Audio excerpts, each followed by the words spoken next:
Bom, galera, estamos de volta. Bom dia, boa tarde, boa noite para quem nos assiste. Sejam muito bem-vindos ao podcast Restaurando Vidas. Estamos aqui na nossa segunda edição com um convidado muito especial, nós vamos apresentá-lo daqui a pouco. E eu já queria deixar aqui um convite para você que ainda não é inscrito no canal da igreja, que se inscreva, clique no botãozinho de se inscrever aí embaixo, dê aquele joinha para ajudar na divulgação do trabalho, nesse novo projeto da igreja.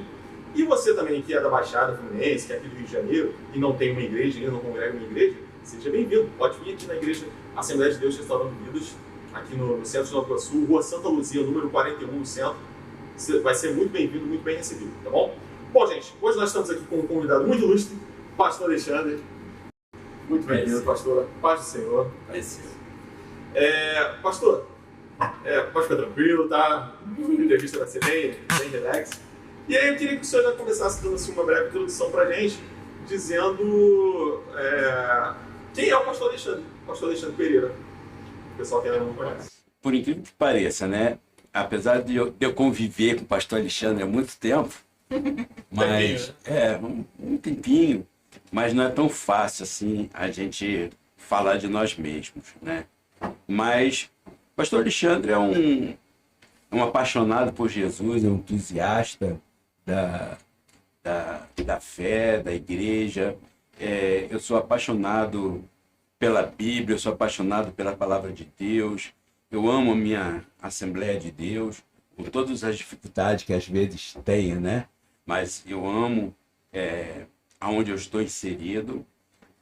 Tenho passado por alguns momentos conturbados na vida, mas graças a Deus até aqui o Senhor ele nos tem sustentado.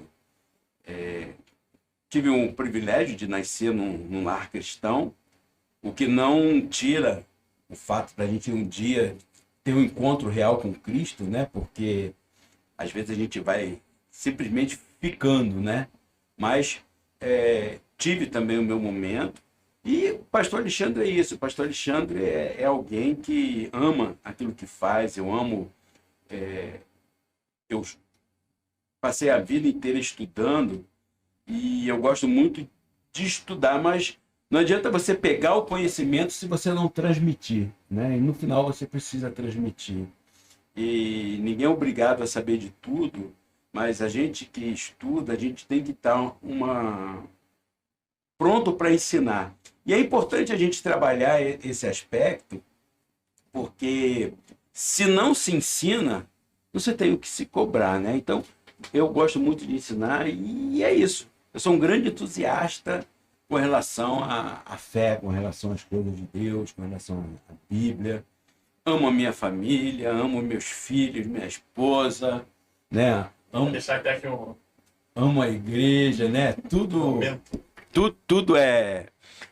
para mim é muito bom. Agora que a gente vive uma fase que começaram aí a aparecer meus candidatos, né? A Nora e Genro, e é bom a gente ver a família crescendo. E até aqui a gente tem conseguido envolvê-los, né? Nesse ambiente, né? No trabalho da igreja, na posição da igreja. E é isso. O pastor Alexandre é esse grande entusiasta aí que vocês conhecem. Às vezes as pessoas acham até que eu sou um pouco seco, mas não é que eu sou seco, né? Eu sou minha mente, ela está o tempo todo pensando em alguma coisa, né? E aí, muitas das vezes a mente funciona e a gente se desliga um pouco daquilo que está acontecendo ao nosso redor, né? Mas o pastor Alexandre é simpático, gosta de rir, gosta de falar com os outros, gosta de estar. E no final, as pessoas é mais importante do que qualquer outra coisa. Pastor, hoje a gente está também, o pessoal que está assistindo a gente, estamos com a segunda entrevistadora aqui hoje, né, que é a Ellen, que também vai estar ajudando a gente no projeto. Vai estar aí também fazendo algumas perguntas para o senhor também. Como foi a sua conversão e quando que decidiu que serviria ao Senhor sendo pastor? Eu fui chamado, né? Eu tive o privilégio, o prazer de nascer já num lar cristão, né? Eu sou a terceira geração da família na Assembleia de Deus. Meus avós, eles foram ganhos para Jesus pelo saudoso pastor Paulo Lever Macalão, quando ele ainda ia de cavalo, saía de Bangu para ir lá para Itaguaí a cavalo. E numa dessas paradas, né, meus avós, eles tinham uma estância onde ele atendia o pessoal que ia. E num desses que pararam foi o pastor Paulo Macalão, e quando ele saiu de lá, meus avós, eles eram crentes, né? E aí meu pai também nascido dentro da igreja, eu nasci dentro da igreja, mas como eu falei, não tira de nós o momento que a gente tem uma conversão. E eu me lembro perfeitamente, o dia que estávamos num culto, aí eu já era grande, já tinha aí meus 10, 11 anos, e estávamos na Assembleia de Deus de Rocha Sobrinho, quando ela ainda era lá em cima do morro, e ali eu tive um encontro com Cristo, levantei a mão, fui à frente, aceitei Jesus como Salvador. Logo a seguida nós fomos logo batizados, e foi correndo, e quando eu tinha ali meus 17 anos, eu fiz um acordo com Cristo, né? Eu queria que quando as pessoas elas viessem me procurar, eu sempre tivesse uma palavra para colocar para elas, né? Eu não queria ser aquele crente vazio, eu queria sempre ter uma palavra de edificação, uma palavra de crescimento, e aí sempre me dediquei à obra do Senhor. A chamada para o ministério foi consequência. Desde os 14 anos, trabalhando na obra do Senhor de uma maneira até bem ativa, tomando conta de departamento de jovem, adolescente.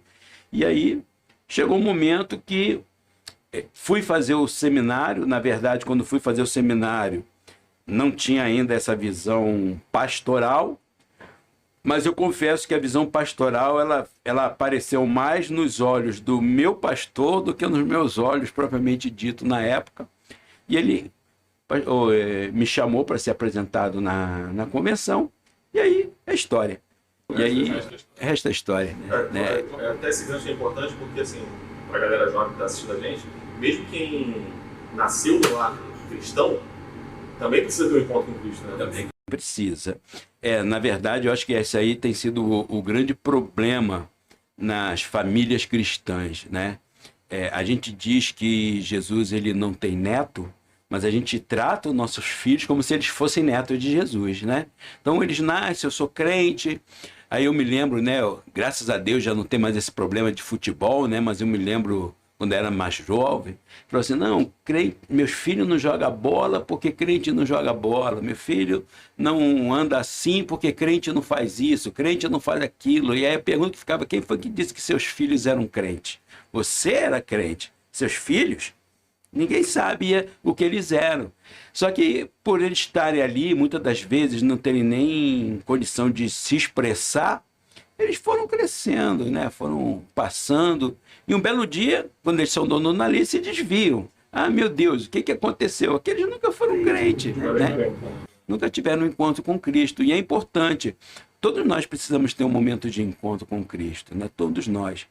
Às vezes a gente esquece, mas os nossos filhos, eles precisam aceitar Jesus igualzinho àquele que está lá fora no mundo. Batizar, passar pelas águas. Isso aí. Mesma coisa. Levantar a mãozinha, ir lá na frente. Acho que o Senhor ensinou o seu filho no caminho, fez a sua parte. Mas eles têm que ir até lá e buscar. Isso. Eles têm que se tornar cristãos, não só crentes. Os meus 3 filhos, eles passaram por esse momento, né? Todos eles tiveram um momento que eles levantaram a mão, foram lá na frente, receberam oração, como todo mundo. Chegou a idade deles, pediram batismo, foram batizados, porque é importante serem levados a ter essa experiência pessoal. A experiência do meu pai não serve para mim, a experiência tem que ser minha. Entendeu? Tem que ter salvação individual.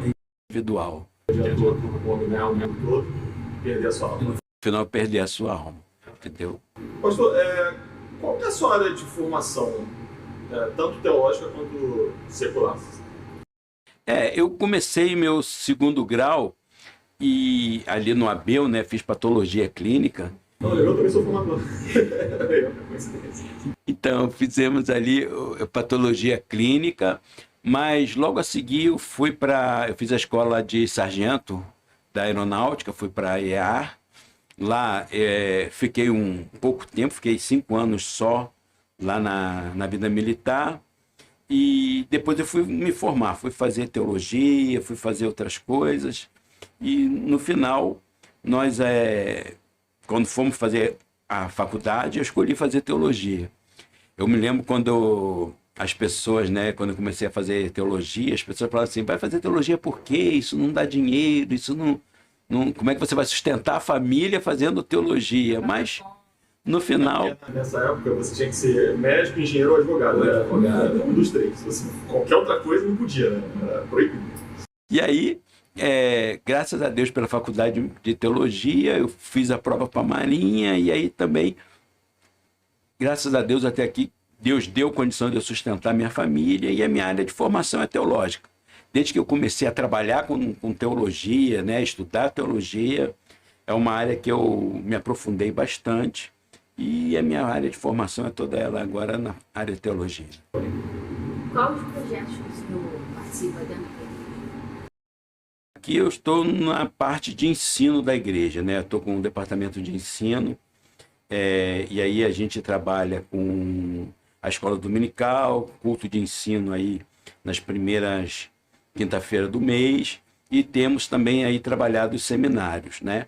De início, como eu passei muito tempo fora do Rio de Janeiro, eu não conheço ainda tanta gente aqui, né? Minha rede de contatos aqui eu estou refazendo aos poucos.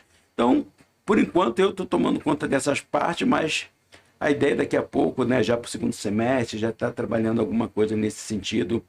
Os colegas nossos que a gente tem também, que são pessoas qualificadas, preparadas para trabalhar. Então, hoje, a minha área de trabalho aqui na igreja é a parte de ensino da igreja. Quanto tempo está aqui no Ministério de Saúde e Vida? Já tem quanto tempo? Estou indo para 2 anos, vou completar 2 anos, né? Minha família um pouco mais, porque quando eu vi de Rio Grande, eles ficaram aqui porque eu estava indo para o Líbano e eu precisava de uma igreja para deixá-los.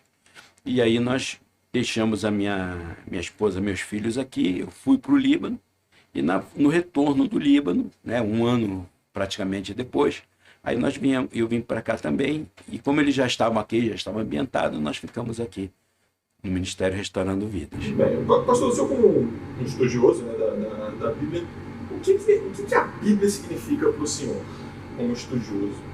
O senhor já deve ter lido também algumas vezes a Bíblia, né? Já. Quantas vezes? Assim, você sabe quantas vezes já viu? Gravou? Olha, com 35 eu parei de contar. Hoje eu vou contar. 35 eu parei de E contar. também explicar para o pessoal que está assistindo a gente o porquê, não só quem é cristão, né, mas para quem não é também, porque devemos ler a Bíblia. A Bíblia, na verdade, ela é a nossa fonte, né, de fé, de conduta, de regra. E querendo ou não, eu sei que a gente passa assim e as pessoas falam muito do famoso manual, né? Qual é o manual? Criar filhos, manual para casamento, manual da vida. A Bíblia é o manual da vida. O que acontece é que muitas das vezes, né, assim como a gente quando compra geladeira, a gente primeiro liga, né? E a maioria nem sabe que ela veio com um manual ali dentro, nós também fazemos isso com relação ao dia a dia. E a Bíblia é isso, a Bíblia é o nosso grande manual, né? O grande manual de vida, de relacionamento, tanto na família, no trabalho, para o nosso dia a dia. E como disse, né, um ateu, né, que ele fala, né, que a Bíblia ensina como chegar no céu e a ciência que fala a respeito do céu. Eu vou inverter isso, né? É a mesma coisa, mas vou inverter. A ciência vai falar a respeito do céu, mas só quem diz como nós chegamos no céu é a Bíblia, é a palavra de Deus. Sem ela não tem como a gente chegar lá. Como foi a sua vida cá, né?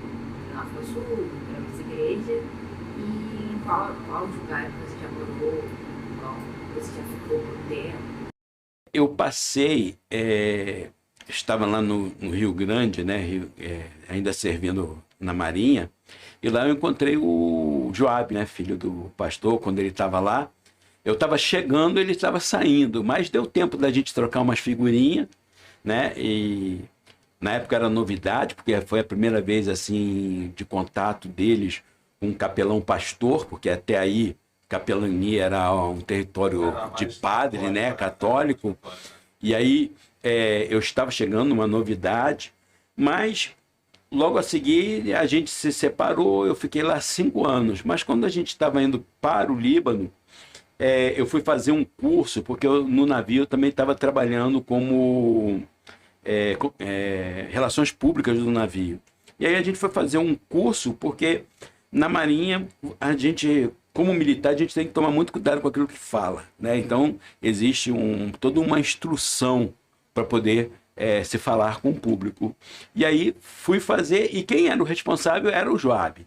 E aí quando eu falei para ele, né, ele perguntou onde eu estava, eu falei que ainda estava vendo aonde iria. Aí ele falou, poxa, por que eu não vai lá conhecer a igreja onde meu pai pastoreia? Aí a gente veio aqui, conheceu. Na época eu deixei minha esposa e meus filhos aqui, eu fui para o Líbano e na volta fiquei aqui. Foi um processo muito tranquilo, muito, muito bom, muito gostoso, né? Não só pelo pastor Paulo, né, carismático como ele é, mas a igreja como um todo, ela recebe muito bem. É uma igreja que sabe receber muito bem. Pastor, o senhor já leu a Bíblia em outras línguas? Já. Eu teve que aprender também. Já. De grego, de hebraico também, né? Já li a Bíblia em espanhol, ela é bem tranquilo, já li em inglês também, um pouco mais sofrível, mas consegui ler, né? No seminário eu tive aula, né, noções de grego e hebraico, mas quando eu estava lá no Rio Grande, eu servi com um padre, né, que ele era um linguista. E aí o meu hebraico e o meu grego, com ele a gente aperfeiçoou. Isso aí, passamos mais de 4 anos juntos, e aí isso aí fez com que a gente conseguisse melhorar essa condição, essa troca de figurinha, né, com o padre Antônio Márcio. Eu não sei se daqui a pouco ele vai ouvir aí, mas foi um grande amigo que nós tivemos na época da Marinha, e apesar de padre, né, não nos torna inimigos, mas com ele eu pude desenvolver e aí facilitou muita coisa. É claro que, como é uma língua que você não trabalha sempre, conforme você para, você começa a arranhar. Mas dá para safar alguma coisa. Até para enumerar alguns termos que tem na Bíblia que às vezes não tem uma tradução exata, né? Mas é bom a gente saber o original, né? Isso aí. Tem coisas que é bom a gente buscar a ideia lá inicial, como estava. Muito bem. Como o senhor se tornou capelão da Marinha?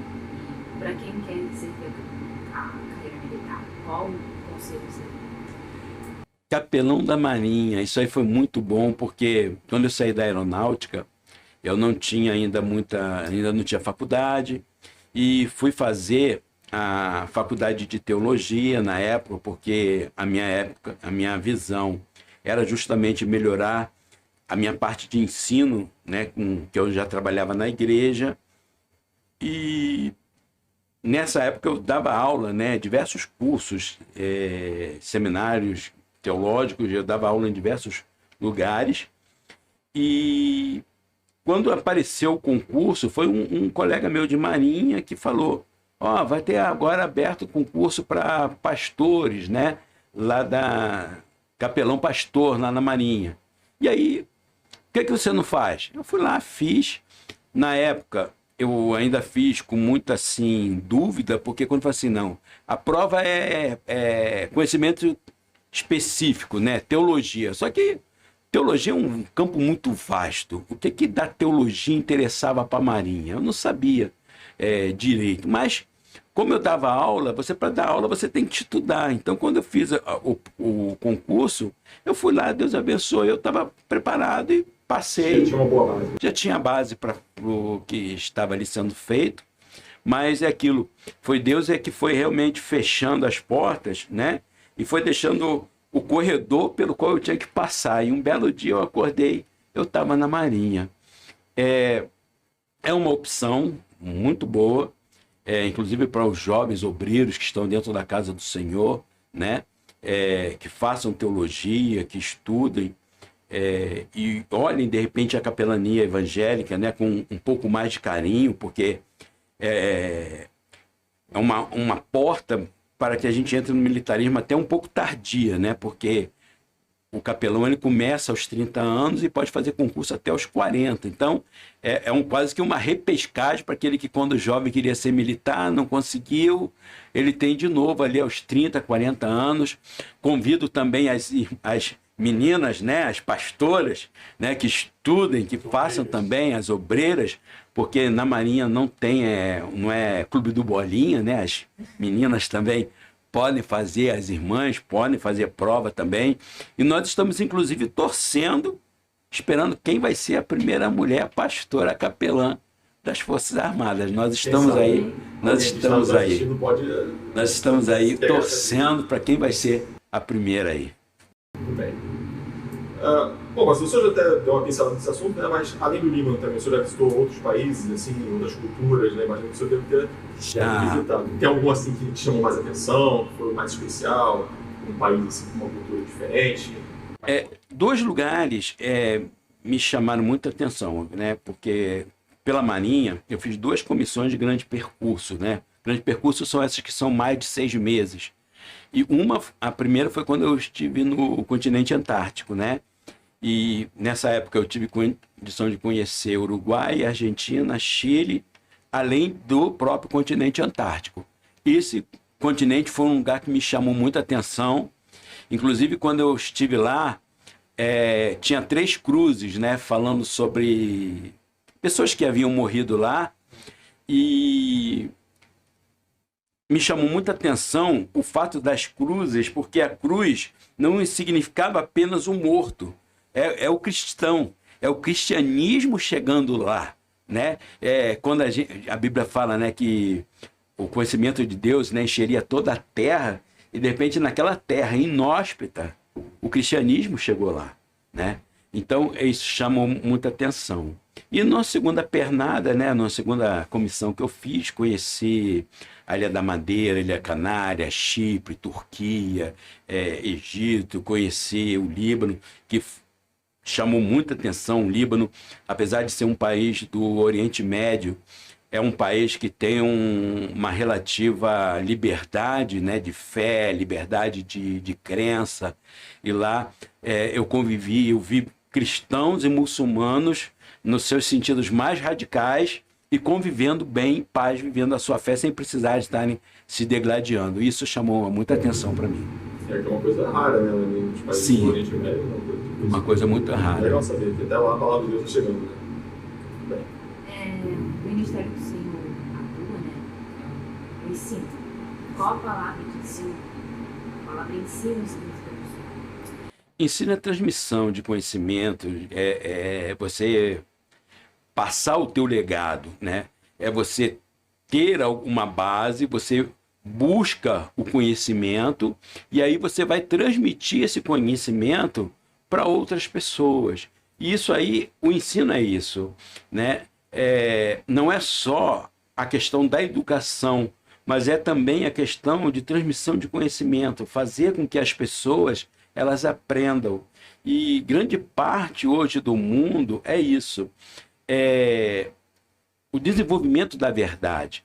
Eu sei que existem pessoas, né, que falam assim, não existe verdade absoluta.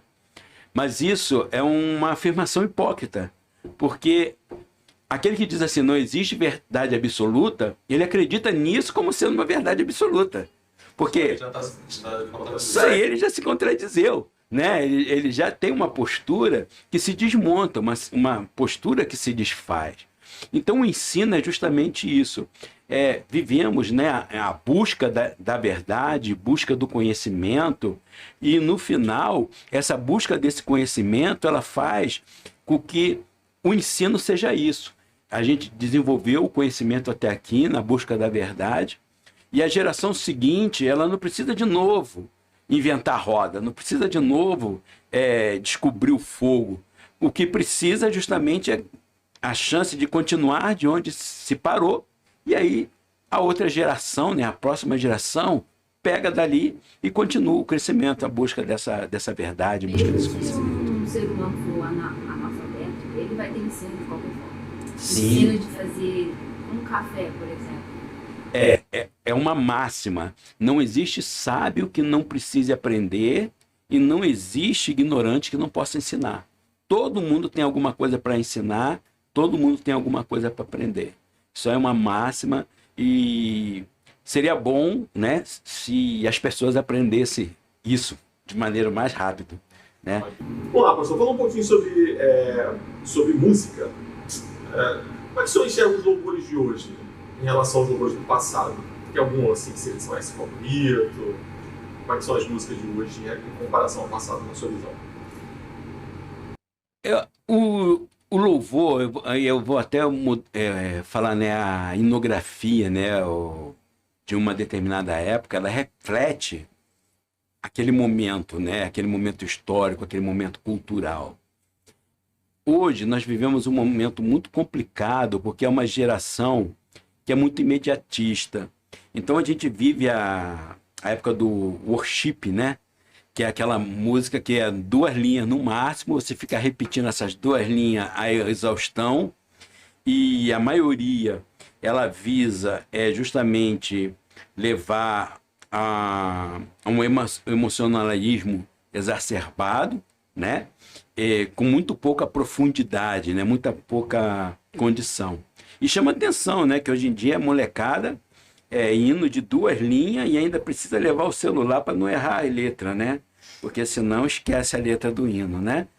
Mas tem uma série de hinos hoje em dia que são bem complicados, eles procuram assim desenvolver a tristeza, né? São hinos que deprimem a pessoa e o louvor não é isso, né? O louvor é algo que precisamos colocar no nosso coração e tem que ser algo que nos leve para cima, tem que ser algo que nos coloca, né?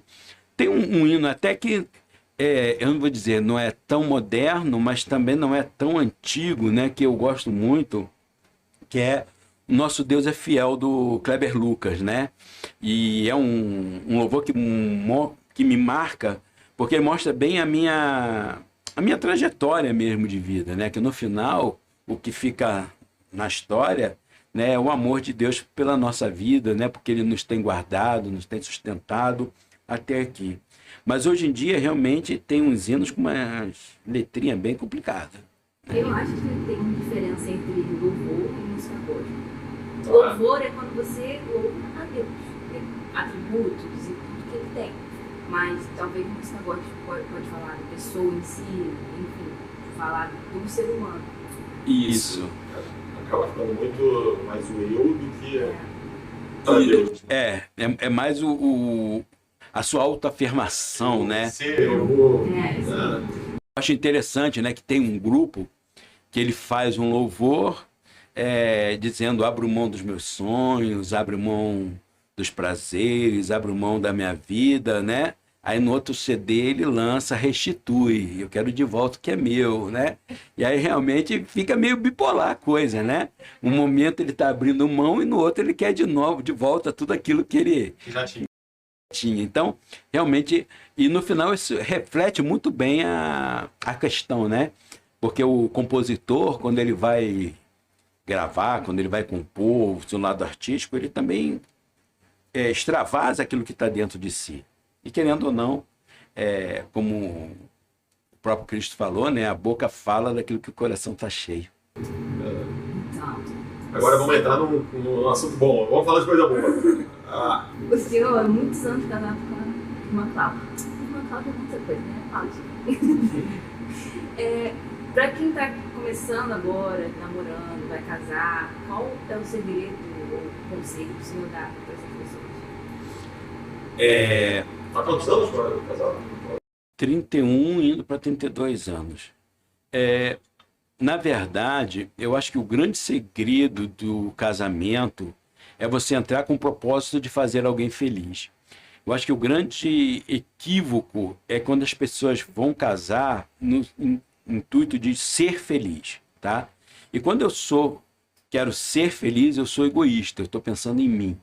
E o ideal é que se vá para o casamento ambos pensando em fazer o outro feliz. E aí tudo fica mais fácil, né?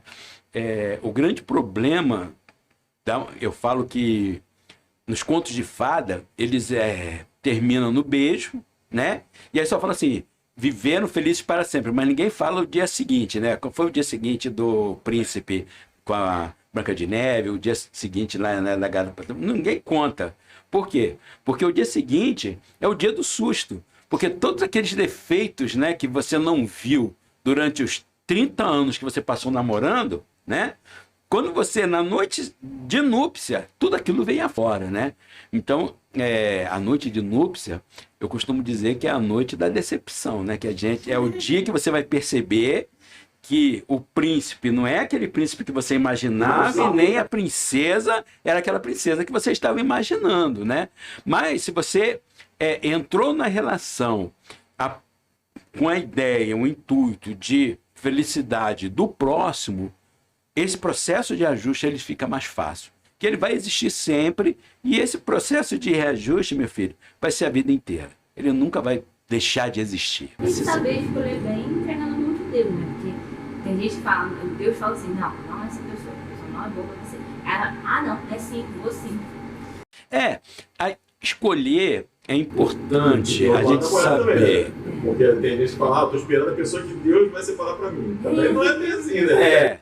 Porque as pessoas falam assim, é meio de Adão, né? No final, quando der errado, vai achar que Deus é que é culpado porque me trouxe essa menina ou esse cara, né? Vai ficar com raiva de Deus. Vai ficar com raiva de Deus. Isso aí é algo que a gente precisa tomar cuidado. O relacionamento não é assim, né? A gente precisa olhar e por mais que a gente fale assim, saber escolher,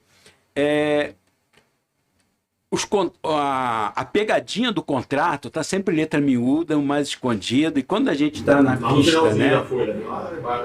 E quando a gente está na pista buscando alguém, a gente também só mostra aquilo que é bom. Aquilo que é ruim a gente guarda e só vai mostrar mesmo, né? É quando o contrato já está em vigor. Aí, assinou, aí a gente começa a mostrar. Pastor, tem que a separe, né? Aí começa a mostrar. E aí as coisas vão ficando mais complicadas. Mas, de novo, se você entra com um propósito mais de altruísta do que de egoísta, a coisa fica mais fácil. É o que muita gente né? De não querer fazer o outro feliz, né? Isso aí. Muita gente nesse ponto.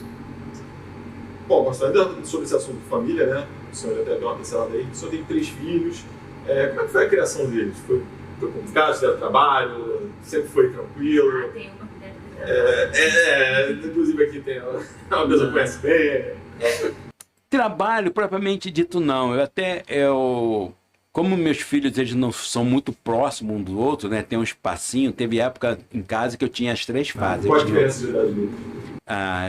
A Jéssica, ela é 3 anos mais velha do que o Wallace, né? A Jéssica tem 28, o Wallace tem 25 e o William está com 17, que é o mais novo. E tinha época em casa que eu tinha um jovem, tinha um adolescente e tinha uma criança, né? E eu nunca tive essa fase assim de aborrecente. Meus filhos, graças a Deus, eles não passaram por isso.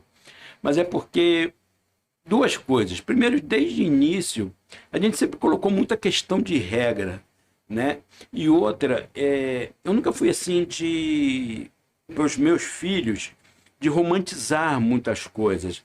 A vida é complicada. E eu sempre coloquei isso para os meus filhos, né? Eu sempre fiz com que eles tivessem noção de quando a gente passava por algum problema, alguma luta, claro, numa linguagem que eles tivessem condição de entender, mas a gente sempre ia instruindo eles para isso, né? Porque o grande problema é que às vezes a gente cria os filhos dentro de uma redoma e um belo dia eles acordam e eles percebem que a vida não é essa maravilha.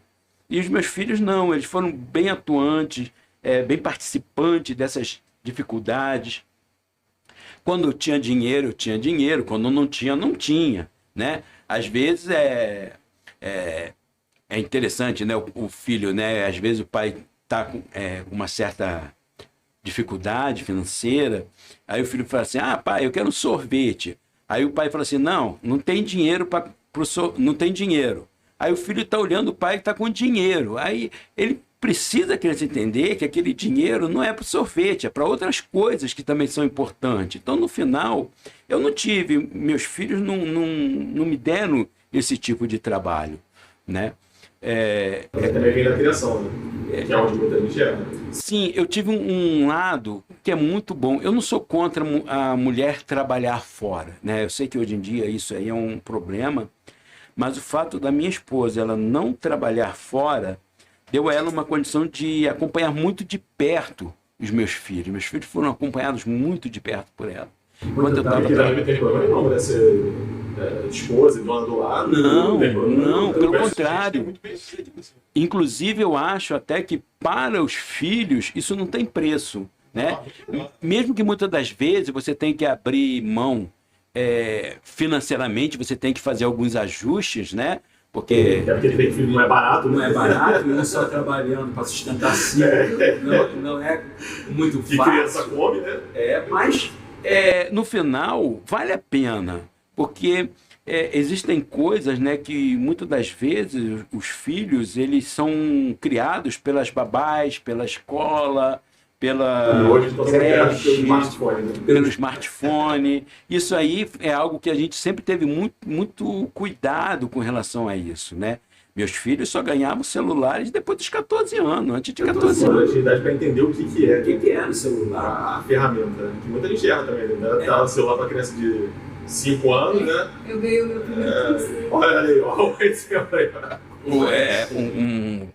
Qual é a maturidade que uma criança tem para um celular de 5 anos, né? É uma ferramenta que tem acesso a tudo. Ainda mais que não vem me dizer que a mãe acompanha, porque muitas das vezes as mães, elas também estão no celular dela, alheia às outras coisas, né? Então, muitas das vezes... Teve um caso, você viu aí, essa semana que teve, que o garoto comprou, acho que $16 mil em produto, foi nos Estados Unidos. Porque a mãe deixou o celular na mão dele, ele comprou um monte de coisa, daqui a pouco só foi os produtos chegando. Foi sorvete. Não, foram produtos, teve um caso de sorvete também, mas foram produtos mesmo, de casa. O garoto pegou o celular, um garoto de 5, 6 anos, sem saber, apertando os botões, comprou. Olha aí. Toma ali. E aí, não é brigar com a criança, é de olhar para a mãe e falar assim, bem feito.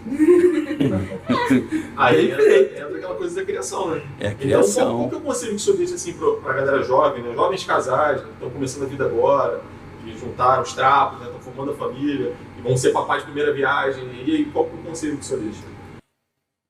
É parecido com a questão do casamento. Quem vai ter filhos, ele tem que estar disposto a perceber que durante pelo menos 20 anos ele caiu para o segundo plano. Os filhos.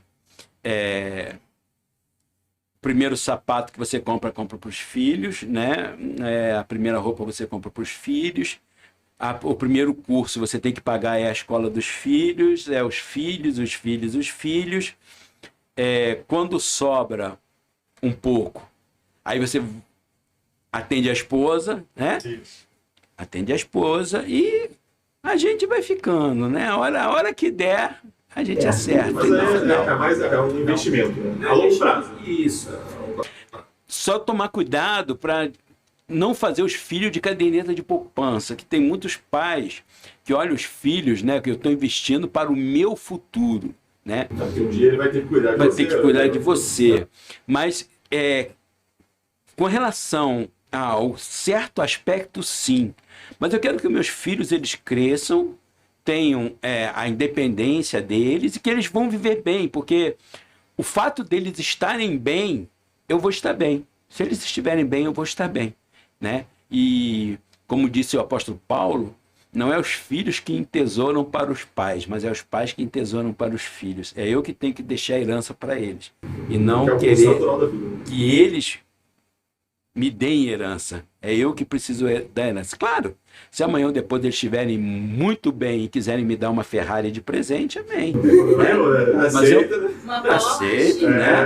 Mas eu não posso ficar a vida inteira, levar a minha vida com meus filhos, não, porque quando eu ficar velho, eles vão ter obrigação de cuidar de mim. Não é bem essa aí, porque aí, quando eles crescerem, eles vão casar, vão ter a família deles, vão ter os filhos deles e a vida vai continuar seguindo. O senhor vai ser vovô, né? Eu vou ser vovô. Eu estou torcendo para isso chegar logo. Chegar logo. A dica. A dica aí, ó. Quem tá mais próximo aí, né? Ó. Saindo do assunto família, nessa pandemia, muito tempo, né? Várias coisas aconteceram. Já vamos para quantos anos? 3. 3 anos, né? 3 anos de Então, no terceiro ano da pandemia, olha isso. Dentro da Bíblia, o que o Senhor enxerga essa pandemia? Tipo, no Apocalipse, por exemplo. A Bíblia fala, né, sobre peste, né, fala sobre guerras, princípios de dores. E a gente vê isso aí acontecendo no mundo de uma maneira geral. É claro que essa pandemia, eu não vejo tanto assim a questão do apocalipse propriamente dito, mas ela fez a gente parar e mostrar que o mundo não é bem aquilo que a gente estava acostumado, né? A gente caiu numa rotina e no final a gente criou um modo de enxergar o mundo, e essa pandemia ela veio justamente para ensinar que o importante não é as coisas, né? É as pessoas. Ela deu um tempo da gente parar aquilo que era importante, aquela vida louca, né, que a gente vivia, e a pandemia veio mostrar que a vida não é isso. Eu posso ser feliz, sim.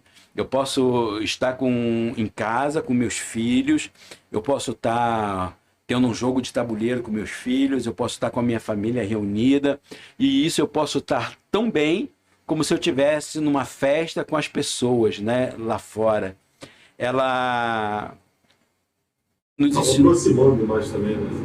Isso, ela nos ensinou que muitas das vezes a felicidade ela está em coisas pequenas, em coisas que muitas das vezes a gente não valoriza, e que a pandemia ela veio mostrar isso, né? Que o importante, de novo, o importante não é as coisas, né? O importante são as pessoas, o importante não é aquilo que você tem, o importante é aquilo que você é. E a pandemia ela veio trabalhar esse aspecto. É claro que tem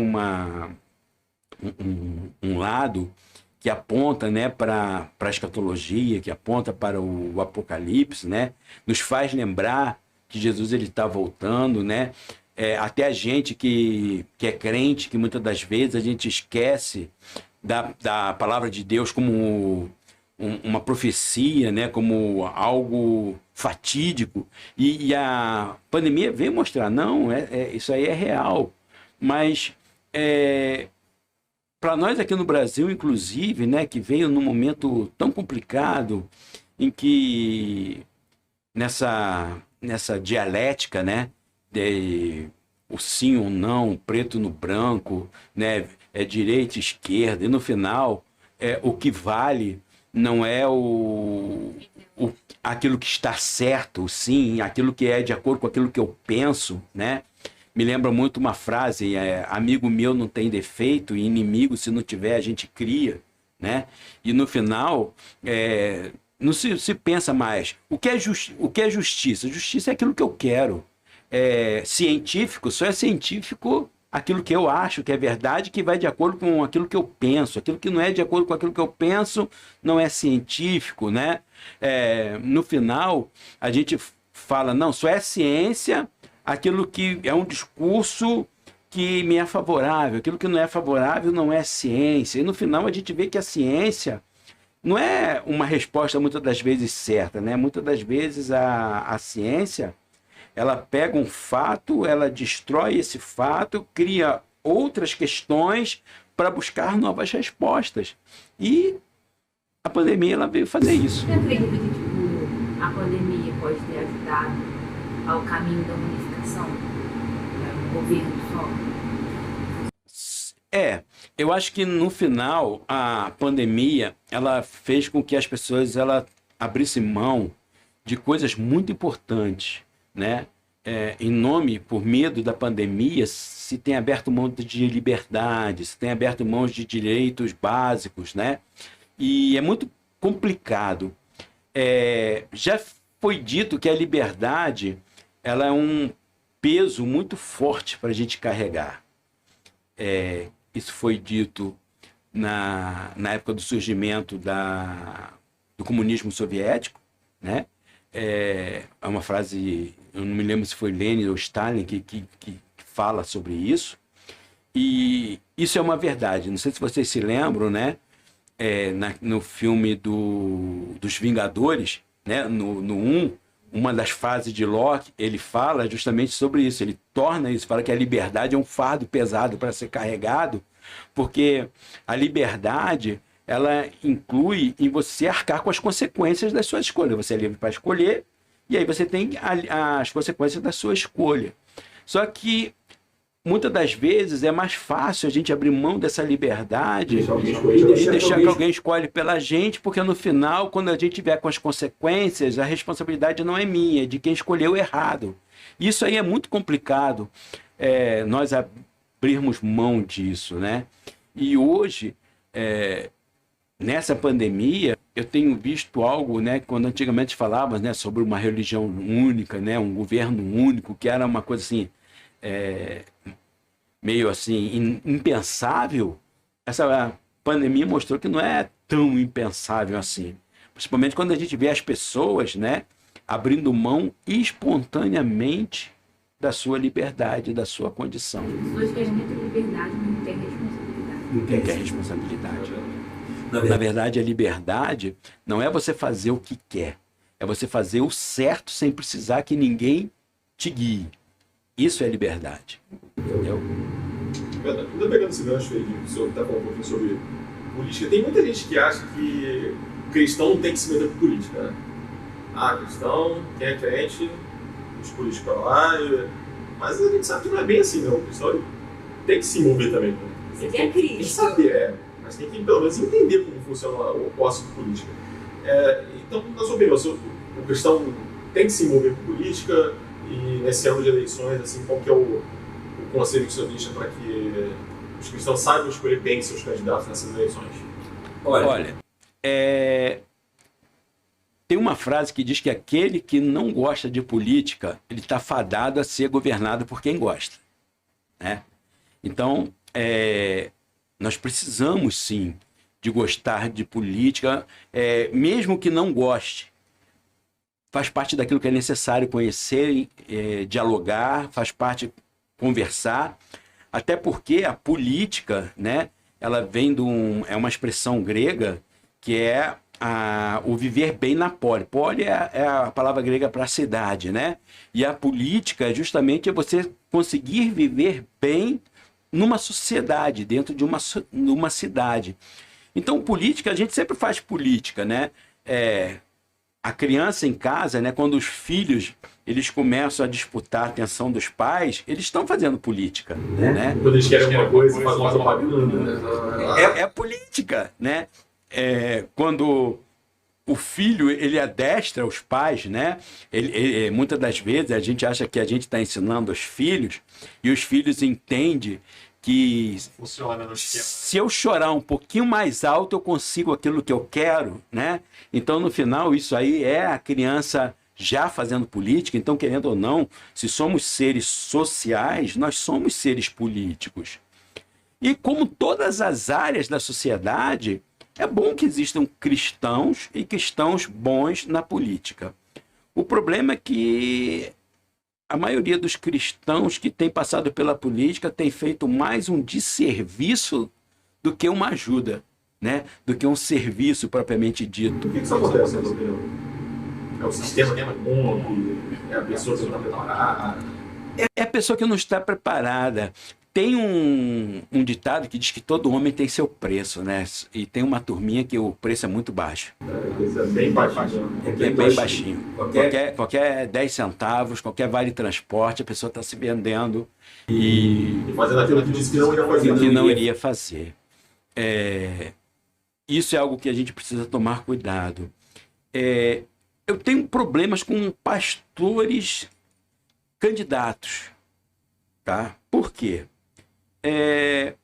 O pastor ele já tem um rebanho, ele já tem um ministério. E você abrir mão disso para entrar na política... Eu me lembro quando perguntaram para o Billy Graham por que ele não se candidatava a presidente dos Estados Unidos, e eu acho que isso para ele seria muito fácil, ele ganhar essa eleição, mas ele diz que ele tinha um rebanho bem grande, e ele diz que ele não podia se rebaixar, porque a função dele pastoral era muito maior, muito mais importante. Isso, ele iria se rebaixar. Então, eu tenho com reservas um candidato que coloca assim, pastor fulano de Tá, tal, tem muito. porque ele tá te induzindo a um sentimentalismo que não é essa a ideia. Mais a votar nele por ser pastor, e não por ser um bom candidato. No caso, as pessoas não estão preparadas, só vão lá e votam. Isso. Eles acham que, por exemplo, ser pastor é um aval para que as pessoas sejam... Uma honestidade, né? Ainda mais que a gente tem visto, né, que de uns anos para cá, alguém passou jogando carteira de pastor avanço, né, que tem pastor de tudo que é jeito, né, de tudo que é jeito. E aí entra aquilo que Jesus falou, que se a luz que é em ti é treva, condensa é a treva. Se a gente olha um pastor que deveria ser luz, e esse pastor é treva, o que você vai querer do cidadão comum, do não renascido, do não cristão, né, do não convertido? O que você vai esperar desses? Então isso aí é muito complicado. E acaba denegrindo a imagem dos bons pastores também, né? Isso, no final, é que o povo coloca todo mundo no saco, né? Mas eu acho sim que o cristão ele precisa. A gente precisa de cristãos, bons militares, juízes, né, políticos, precisamos de policiais, juízes, cristãos, precisamos de médicos, precisamos de cristãos em todas as áreas, entendeu? Inclusive de pessoas cristãos com boas formações, inclusive para que quando eles forem emitir a opinião, eles façam isso com base, e não baseado simplesmente nos achismos, né?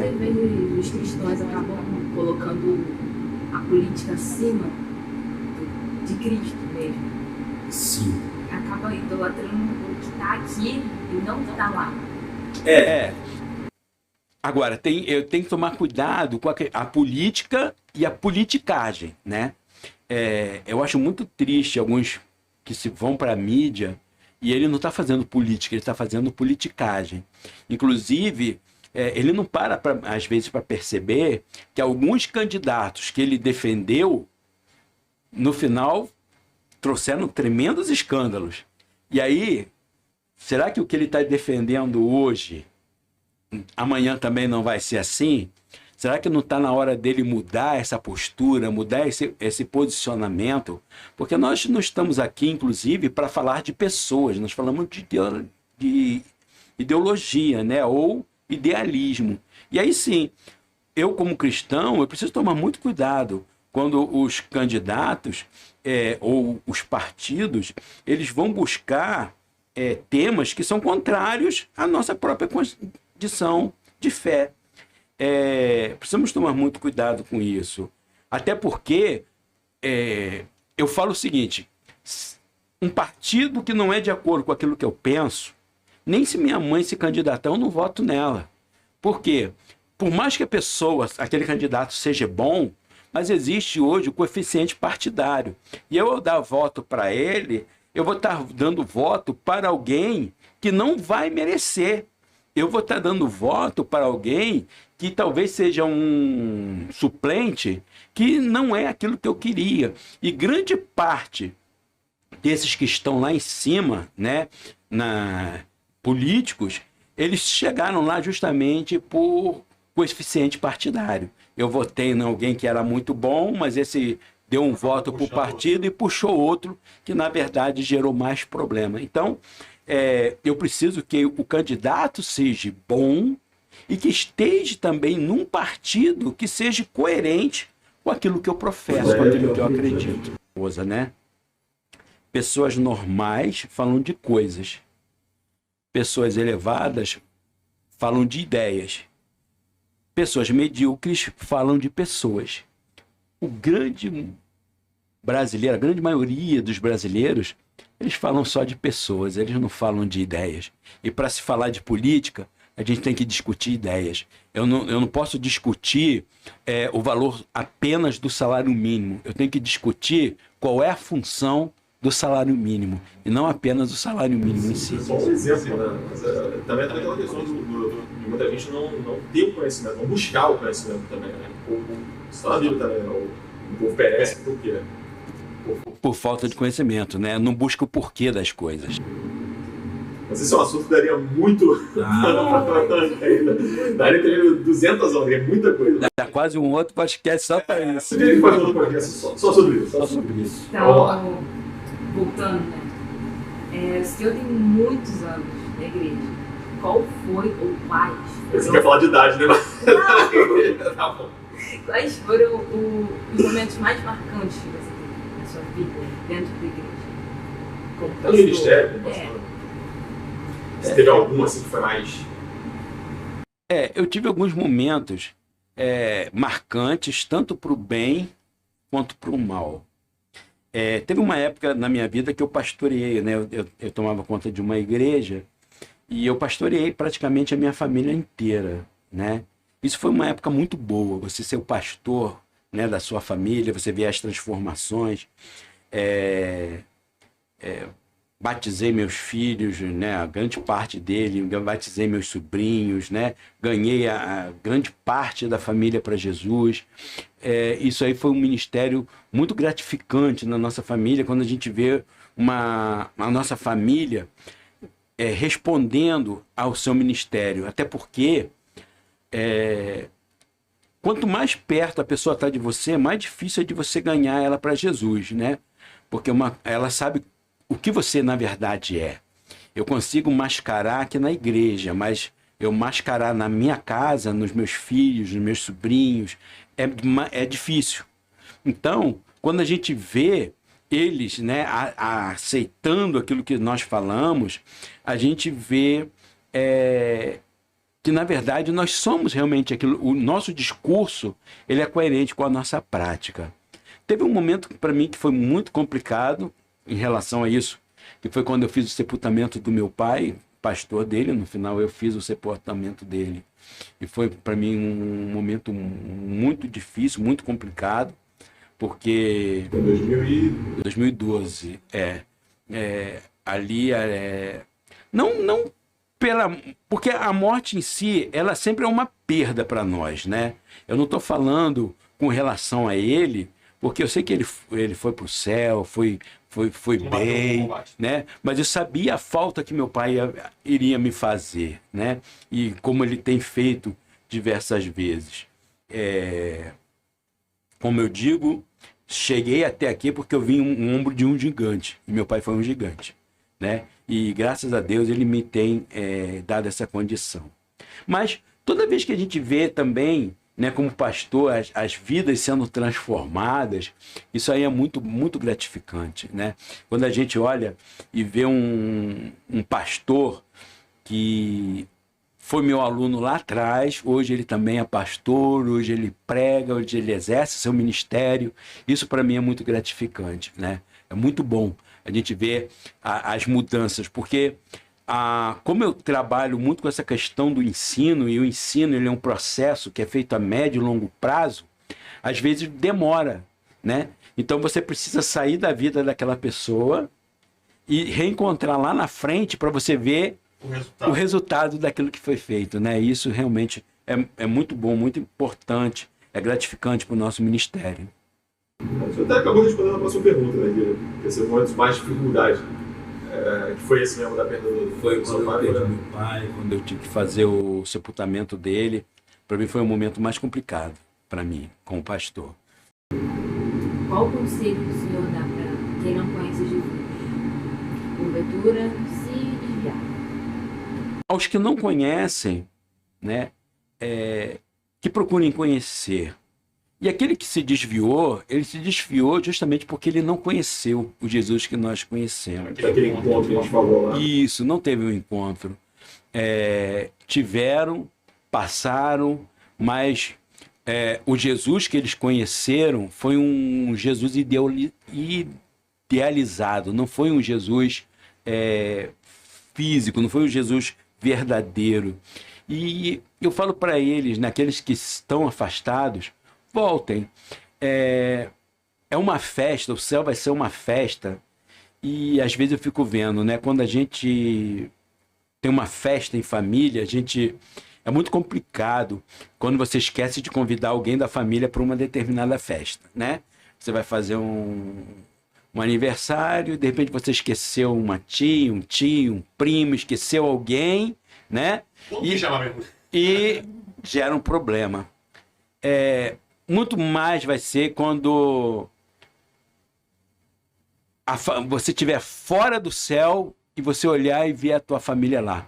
Eu creio que talvez o mais triste para o rico da história de Lázaro foi quando ele olhou e viu Lázaro bem, ele mal, e ele ter a consciência de que ele está ali, não precisava estar ali. Ele poderia estar lá junto com Lázaro também. Isso é até egoísta, né? Porque você tem Jesus, você tem um encontro com Jesus, mas você não fala de Jesus para as outras pessoas. Isso é importante, né? Falar de Jesus, passar Jesus para as pessoas. E aqueles que desviaram, o convite que eu falo, né? O que eu posso falar é o seguinte: volta rápido, né? Ser crente não é como você ser flamenguista ou você torcer para esse clube, aquele.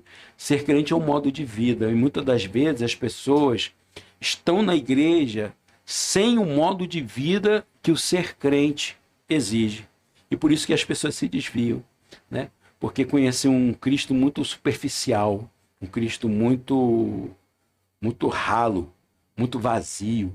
E eu convido a voltar e se aprofundar no conhecimento desse Cristo. No final, eu já tenho 52 anos de idade, né? São 52 anos de evangelho. Desde os meus 14, trabalho de maneira ativa dentro da igreja e sempre tem algo mais a conhecer de Jesus. É uma fonte realmente inesgotável. É a visão de que eu sou sempre limitado e ele é imenso, ele é ilimitado. E também, se puder, quem ainda não conheceu Jesus ou quer, porventura, voltar para os caminhos do Senhor, que venha para a Assembleia de Deus Central de Nova Iguaçu, será muito bem. Estamos aqui bem abertos. Seja bem-vindo. Estamos aqui. Bom, a gente está chegando já no finalzinho. E eu queria saber, assim, quais são os planos que o pastor Alexandre tem para o futuro? Como pastor, aqui na Assembleia de Deus, quais são os projetos que o senhor tem para o futuro? Ajudar no máximo que puder nessa área de ensino, fazer com que os crentes, né, eles sejam cada vez mais fundamentados no conhecimento da palavra de Deus, né? Por que não? Um dia nós temos aqui o nosso seminário, tem o nosso curso teológico, desenvolvermos esse tipo de trabalho aqui na igreja também, né? Um estudo sistemático da palavra de Deus. Isso aí, para mim, minha proposta, meu projeto de vida é esse. Eu sei que muitas das vezes é importante a gente ganhar almas para Jesus. Só que o ganhar almas para Jesus, ela não é um fim em si mesmo, é simplesmente uma porta que se abre para um outro ministério. E é aí que começa o ensino, né? Uma vez que a pessoa está lá no mundo, a pessoa ganha para Jesus, a pessoa vem para Jesus, só que agora nós precisamos fazer com que a pessoa venha conhecer realmente Jesus, venha conhecer realmente o que é ser crente, o que é ser cristão. E isso aí é onde eu tenho desenvolvido o meu ministério, onde eu tenho trabalhado. Fazer com que cada vez mais os crentes sejam crentes melhores. Amanhã eu tenho que ser melhor do que hoje, e hoje eu preciso ser melhor do que eu fui ontem, né? Estar sempre crescendo, sempre desenvolvendo. Última pergunta. Qual é o legado que o senhor espera deixar para as próximas gerações, da sua família? Assim, de todas as pessoas que você ensina. Do rebanho também. Jesus é maravilhoso. Não existe nada que é melhor do que Jesus. Nada.